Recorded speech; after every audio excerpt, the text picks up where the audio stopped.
அண்ணே அண்ணே அண்ணே எந்திரிங்க, ராத்திரில தூங்கிட்டு.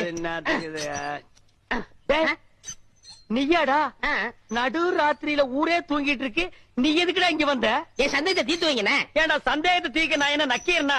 ஊருக்குள்ள எத்தனை பேர் இருக்காங்க, அவங்க கிட்ட எல்லாம் நீ தீர்த்து கூடாதா? ஊருக்குள்ள எல்லாரும் முட்டா பையில இருக்காங்கண்ணே, நீ தானே புத்திசாலி. சரி கேட்டு தோலடா.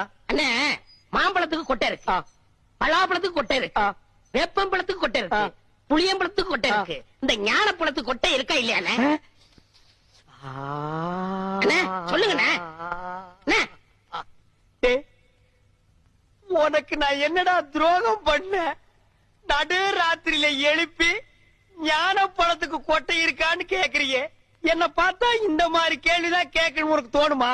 டேய், அத கையில வாங்கின புள்ளையா இருக்கே, அந்த பழத்துல கொட்டை இருக்கா இல்லையான்னு சந்தேகம் இல்ல, உனக்கு ஏண்டா வந்தது? ஞான பழத்துல கொட்டை இருந்தா என்ன, இல்லன்னா என்ன?